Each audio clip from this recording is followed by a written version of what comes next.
یہ پاکستان میں ایوب خان کے دور سے پاکستان کو اس پہ مجبور کیا ہے.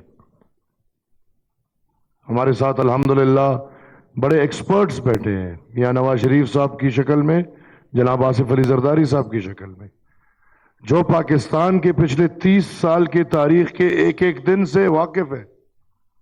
ہم آج امریکہ کی مرضی کے خلاف فیصلہ کریں گے، کل IMF آپ کو کس نہیں دے گا، پھر حکومت کو پتہ نہیں چلے گا کہ کیا کریں کیا نہ کریں. یہ سب حقیقتوں کو سامنے رکھتے ہوئے میں یہ سمجھتا ہوں کہ پاکستان اس وقت بجائے اس کے اس کو ہم مانتے ہیں، اس کو ہم نہیں مانتے، جس سے پھر میں کہوں گا کوئی فرق نہیں پڑے گا، اس پہ توجہ دیں ہم سب کہ جو فلسطینیوں پہ ظلم ہو رہا ہے اس ظلم کا خاتمہ کیسے کریں، اس ظلم کو بند کیسے کریں. کیا ہمارے نہ ماننے سے وہ ظلم بند ہو جائے گا؟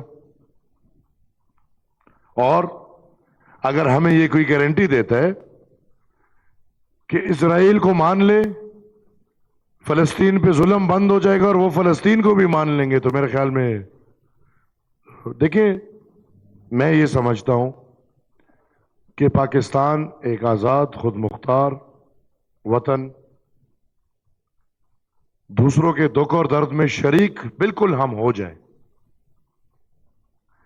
لیکن ان کے مسائل کو ہم اتنا نہ اون کریں کہ ہمیں ان کی مرضی کا نہیں پتا کہ وہ لوگ کیا چاہتے ہیں، لیکن ہم اپنے فیصلے اس کے اوپر ڈال دیں. بدقسمتی سے ادھر بات ہوئی، جب ظلم کی بات ہوگی، مظلوم کی بات ہوگی جو فلسطین اور اسرائیل کے نشان ہیں، اسی طرح جب کشمیر کا نام لیا جائے گا تو مظلومیت کا نشان ہے. اور احتساب ہمیشہ اپنے آپ سے ہوتی ہے. ہم کشمیر کے لوگوں کے سامنے بیٹھ کے مقبوضہ کشمیر کی بات کرتے ہیں، مجھے خود سمجھ نہیں آتی.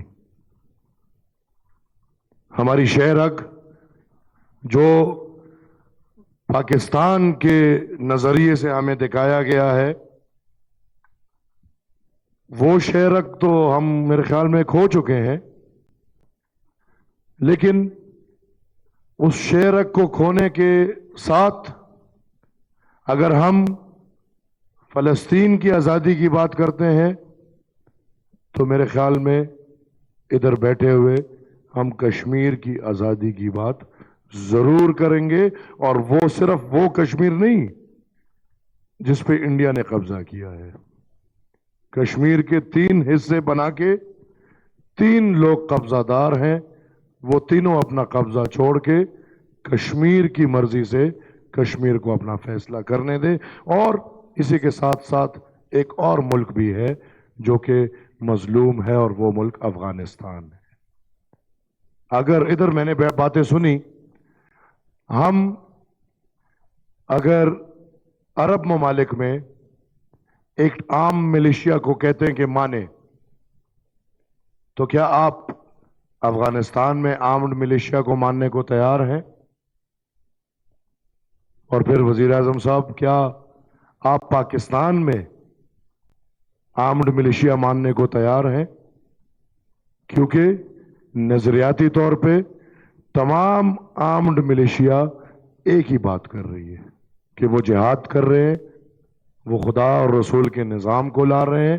وہ اگر آرمڈ ملیشیا افغانستان میں ہو وہ بھی یہی بات کر رہے ہیں، وہ آرمڈ ملیشیا اگر پاکستان میں ہو وہ بھی یہی بات کر رہے ہیں، اور وہ آرمڈ ملیشیا اگر عرب ممالک میں ہو وہ بھی یہی بات کر رہے ہیں. اگر ہم پاکستان میں TTP کو ماننے کو تیار نہیں تو میرے خیال میں ہم کسی بھی آرمڈ ملیشیا کے سپورٹ میں ہمیں نہیں کھڑا ہونا چاہیے. شہری بھی مجھے بار بار وہ کر رہی ہے، لیکن میں 2 منٹ لوں گا، اور جب آپ کے ہاتھ میں ہوتا ہے پھر مجھے ٹائم پورا ملتا ہے. وہ گلا چیئرمین صاحب سے کبھی کبھی آ جاتے ہیں. سر، ایک موقع ہے، ہم سب اکٹھے ہیں، اور بالکل فلسطین کی بھی فکر ہونی چاہیے. ہر ملک اور ہر قوم جو مظلوم ہے اس کی فکر ہونی چاہیے, لیکن اپنے ملک پہ بھی ہمیں نظر ڈالنا چاہیے. اس ملک کے لیے نہ ہمیں یو این کے پاس جانا چاہیے, اس ملک کے لیے نہ ہمیں کی اور ادارے انٹرنیشنل اداروں میں جانا چاہیے. اس ملک میں خدا نخواستہ غازہ سٹرپس بن رہے ہیں. 50 سال سے اس ملک کے اندر ایک طرح یا دوسری طرح آپ کے 2 پورے صوبے بلوچستان اور خیبر پختونخوا غازہ سٹرپ کا مثال دے رہے ہیں. ادھر آپ کہتے ہیں کہ 50,000 لوگ فلسطین میں شہید ہوئے ہیں. کیا آپ کے پاس وہ نمبرز ہے کہ پختونخوا اور بلوچستان میں کتنے لوگ شہید ہوئے؟ تو میں اس وقت کا فائدہ اٹھاتے ہوئے حکومت وقت اور تمام تر پاکستان کے اداروں سے یہ درخواست کروں گا کہ آج اگر ہم جو رونا فلسطین کے لیے رو رہے ہیں, خدا نخواستہ 50 سال بعد کہیں ہم بلوچستان یا پختونخوا کے لیے بھی یہی رونا نہ رو رہے ہوں.